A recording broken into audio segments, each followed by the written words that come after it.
Welcome back, friends, and you can call me Soul. Where winds meet. Oh boy, I was not disappointed.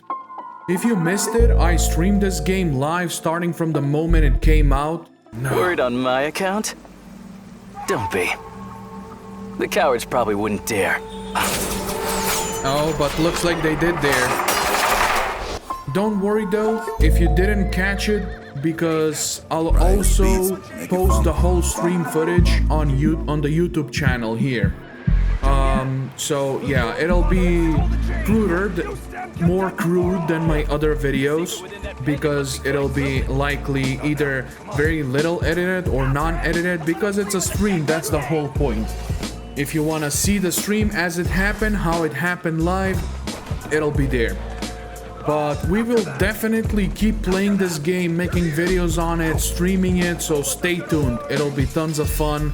There's more chances for you to hang out with me if you want to, so don't worry. Those are only gonna increase, they're not going down. This game truly has a lot of features. This is the first open world game in a long time that has given me the feeling of an open world game. I barely made any progress on the main quest because I just got distracted by so many things. Or distracted isn't even the right word, honestly. It's the right word is pleasantly surprised. I'd find a group of enemies and kill them for their chest. I'd find a hidden area that's totally optional to explore. Minor puzzles around the world. And things that I was compelled to gather. Not because I have to, but because they're designed in such a smart way. I also understand that some of these things might get old after hundreds of hours, like following the butterflies or hitting the butterflies or jumping to the butterflies, but it's like they even accounted for that, because they are designed in such a way that they don't overstay their welcome. It's a small, quick activity that's over before you know it, and you get reward out of it. I've played this game for about 5 hours so far, and let me tell you about some of the things that really surprised me or that I really like. First and foremost, deep character creation. Okay. That's nice.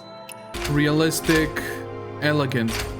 What does that even mean, dude? Realistic and elegant? I think it means like more rugged of a look, or like more elegant. Realistic. Oh my god, that's not a toughened man, that's just a realistic man. It's kind of right. We'll go with realistic, I guess. Now, the character creator had so many options. They had so many little things you can fiddle with, and it's like Black Desert, right? Like it's like Black Desert. So many details, so many little things you can fiddle with, and there's also a system where you can look like the character that someone else created. You know, if they created a character and posted it, you know, that's right there in the game. You don't have to do externally nothing. And you can look like that, you can take that appearance.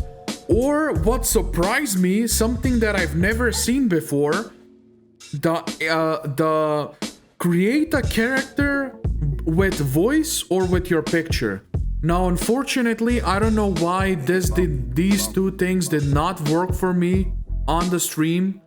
You know, I tried both of them and they didn't work. I tried a picture. It said that the picture didn't meet the parameters, no matter if I gave it a close face shot or a further away face shot. It didn't read it.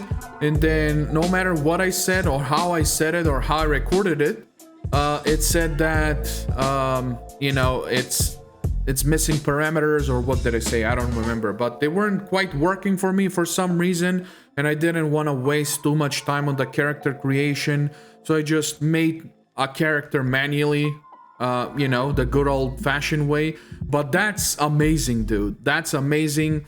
If it doesn't work, it's probably just a small issue. They'll fix it.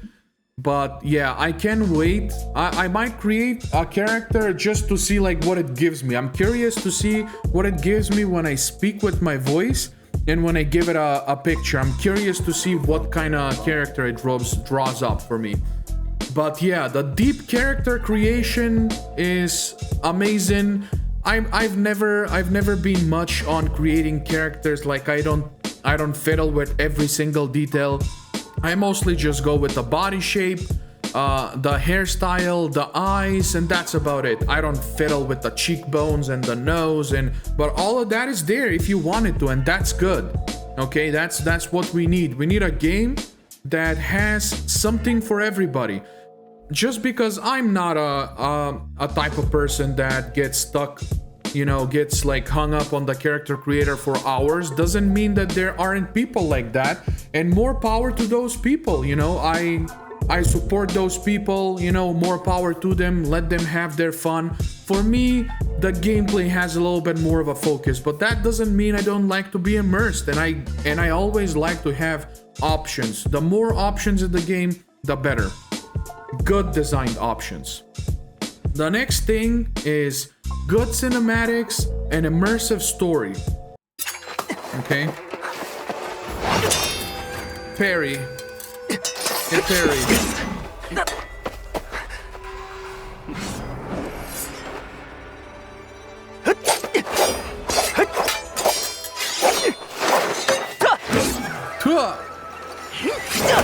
Wait, are you gonna throw quick time events at me? Because I gotta be prepared for that.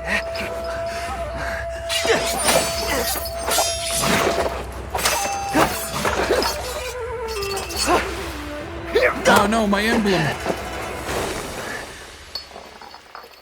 Now, I didn't play that much of the story, but the little bit I played, for some reason it immersed me. Now, the voice acting took me out a little bit here and there. I had this experience, like so many of the characters, like they had a lisp, like they did a lot of this sound, like, hey, how are you doing? Like, okay, that was not a good impression, but like, I don't know, like a poorly recorded audio on some of those. Like, I don't know, maybe I'm imagining it, but yeah, it's always the case with these games. They're getting translated and dubbed over. So maybe the smartest thing would have been to have the characters speak in their native language, and I just use subtitles. But we went with English, so I'll keep it around in English. But yeah, other than that, like good cinematics, immersive story. That's the only nitpicky thing that I can say about that. But yeah, it is what it is. It happens with generalization. They did a pretty good job, but yeah, you can only do so much of a good job with a dub anyway. Like, I'm not saying they did the best they could, but it'll suffice is what I'm trying to say. The next thing, combat. Your junior brother hit for stick. Okay. Blade. In a few years, I made him cry. Dude. Call me his teacher. Flying around. There you go. First point is mine. What's happening? Come on.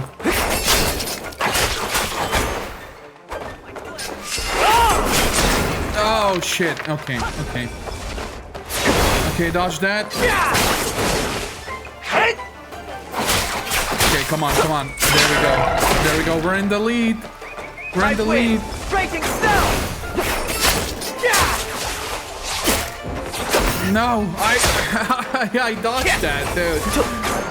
Okay, calm down. It's not that hard. There we go.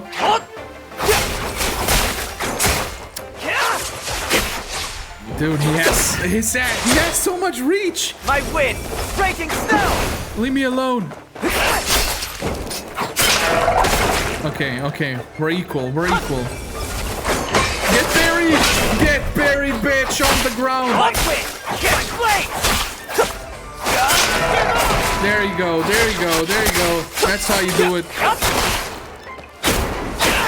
Oh wait, he's getting serious on me. Barry! Oh shit! There you go. That's how you do it. The combat is also great. It reminds me of Sekiro, It even has the structure bar. It's not really a structure bar though. It functions like more like a guard. You have chi, and when that chi gets depleted, you are in sort of like a burnout state, like an exhausted state, and can be knocked down and be dealt to a lot of damage. So yeah, that's how that works. And yeah, just amazing, dude. I can't wait to taste PvP in this game. I want to try PvP so bad. I want to try more of the combat. It has great movement. It feels good. It controls good. And yeah, like I have very good experience with the combat. You can parry, you can block to reduce the damage, or you can dodge. And yeah, you have endurance, like stamina, which you can use for some attacks. You can also use to dodge with. You can perfect dodge, and you can parry, of course, which takes a huge chunk of the opponent's chi, and also stops them dead in their tracks and makes you immune to damage for like a second or two. So yeah, this brings me straight into the controls.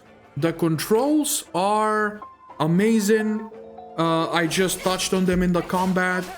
It feels and controls great. I'm using the ARPG mode where I can use my mouse to aim. The lock-on system so far is good. Now, I haven't experienced a situation where I have to quickly switch between targets, so that remains to be seen. But so far, my experience with the lock-on system and the aiming and the abilities and how they land, it has been perfect. It controls well. I don't feel like I'm missing or whiffing, and if I do miss and I whiff, it's my own fault due to bad positioning. It's not due to controls. So far, all great things about the controls. Mini games. What do you mean miss? It was in the circle. Oh, I had to fill it up. Oh, we got drunk so we can play this mini game. Easy, dude. Easy. You think this is hard? Easy. Okay. How? Oh, that's harder. Okay, game. The mini games are also amazing so far. They have surprised me. I've seen many games that I haven't seen in places before. Like, for example, the drunken dart throwing minigame. You would expect out of a minigame like that to have put your mouse in a circle and hold it for a certain amount of time. Sure, you can expect that. But when it made me also put the keyboard in the circle, and from what I heard, there's also a possibility for there to be two circles, and you have to put the keyboard in one and the mouse in the other. That surprised me. That's like stepping up in difficulty, but in a nice way. Why do the mini games always have to be just a single, static, easy difficulty, you know? And I like that. Now, there's also like chess, I think it's like Chinese chess, which I don't understand. There's also the arguing minigame, which I also don't understand yet. I tried for so long to beat that imposter of mine, but I couldn't, so I just gave up because I just simply did not understand how to play that game. I did not understand what cards to use when. It always seemed that the opponent was doing more damage than me, and yeah, but I can see myself liking that. And from what I heard, you can do these mini games with other people.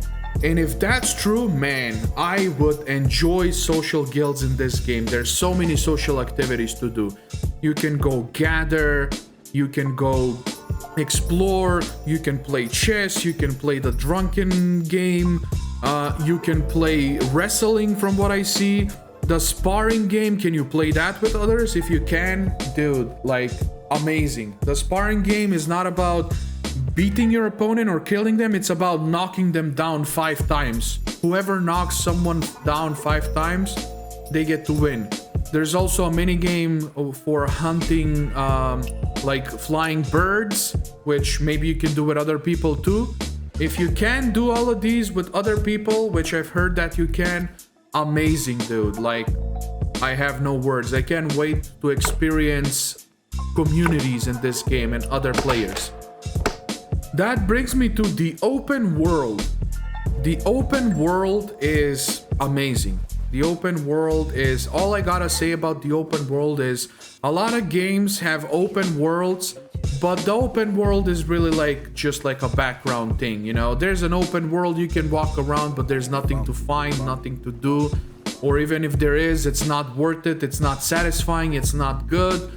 There's a lot of open world games that end up feeling like games on the rails because the open world is just there just so the game can claim it has an open world.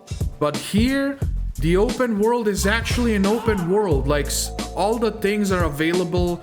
Like, so many things are available for me from the get-go, and I got distracted doing small puzzles or gathering some things or fighting bandits or exploring hidden areas or investigating things.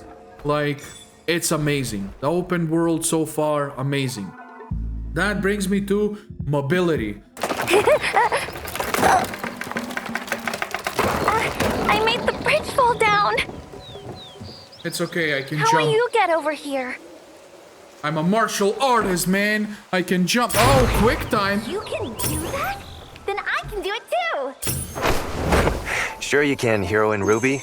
This game has amazing mobility so far. I had just a little bit of a tad bit like ick, not even a like a full-on ick, just a little bit of an ick with the jumping. The jump seems like a little too jerky. You fall down too quickly almost. I wish I could have glided more, but maybe that's coming later because like I haven't unlocked lightness skills and whatnot, and I've for a fact seen clips of people gliding. I don't know how that works or how that's gonna feel in the game, but it feels like there's just a little too much gravity, like you fall too quickly. And if you press the Q button in the air, you fall so quickly that you pretty much teleport to the ground. But that's okay. That's okay, that's not a problem, but when I don't want to do that, I seem to fall a little bit too quickly to the ground. So that's my only gripe with the mobility, but other than that, it's amazing. You can wall run, you can run up trees, and you can pretty much reach anything you can see in the game. You can pretty much reach it. So, I mean, amazing mobility so far. The jump though, slightly, that's my slight ick with it. Player signposts. I enjoy these. These are like the Elden Ring like messages that you can leave. There's also like the death things, also like in Elden Ring. But that idea gets taken here and gets taken further. People can comment on these and can write their own responses below, and they can get likes or dislikes, or it's like a little comment section, but in the real world, you know, not in the real world, in the game world, obviously, but it's like a little comment section on a thing or somewhere attached in the world, and I enjoy that. That's good, you know. That's a good way to expand upon that mechanic. The other thing I also noticed, chatting with AI-powered NPCs. Dude, this blew my mind a little bit. I don't know why, but it did. I was pleasantly surprised. I get to chat with NPCs, and instead of picking predetermined options and selecting the right one, no, you actually gotta chat in a private bubble with the NPC, and you can say whatever you want, and it's some sort of a chat GPT or Copilot, or I don't know what AI powers these guys, but they have a personality, and you have to actually like make them feel better or make them like you, and that's how you become friends with them. And when you become friends with them, they send you gifts and messages from time to time, like an AI friend, and I enjoy that. That's a great way to make use of AI in your game. Make the NPCs feel more alive in this way. This is a win in my book. This is how you use AI in a game. And these are some of the things I've experienced in my 5 hours of gameplay, but this isn't even the tip of the iceberg. There's so much more to experience in this game. We got PvP, we got group content, we got factions, we got guilds, we got world bosses, guild wars, relationships, events, and so many more things that I probably can't or don't know yet about or can't name off the top of my head, but I am very excited to go through all of them. And the devs, like, they are gonna keep updating this game too. This game at this point is supposed to have about around 120 hours of single player content at the moment, and they are gonna keep adding more. So yeah, I'm having so much fun with this game so far, and I can't wait till the next PlayStation. PlayStation? No, Play Session. Okay, not PlayStation, Play Session. Stay tuned, because good things are coming, not just from this game, but good things on the YouTube channel in general on the Call Me Soul brand. For those of you who have been following my playthroughs and gameplays of games, don't worry, they are coming. As you know, we are playing currently we're playing through the Legacy of Kain, Soul Reaver 1 and 2 remastered. Still a mouthful, by the way. And we are going to finish that game on this channel. So no worries. In fact, I already have the next episode and I'm still editing it. So yeah, that's coming soon. Keep an eye out for that. Furthermore, new things will be coming to this channel. I have a lot of planned, and I want to share with everybody. It would mean the world to me if you supported me by pressing that like button, subscribing, and staying tuned, because I want to do so much more with the Call Me Soul brand across multiple platforms, big things, projects, etc. However, as we all know, a journey of 1,000 steps starts with one. So this is me continuing to take those steps. So come along, friends, we'll have tons of fun. I can't wait to build a community around this brand and interact with you guys and just have fun, you know? Like, this isn't gonna be just me, you know? This is gonna be us, you know? I want Call Me Soul to be us. I want for it to be able to interact with the people that actually consume its content, okay? So I'm super excited for that, and I hope you are too. But this has been your host that you can call Soul, and you are awesome. Until next time, take care.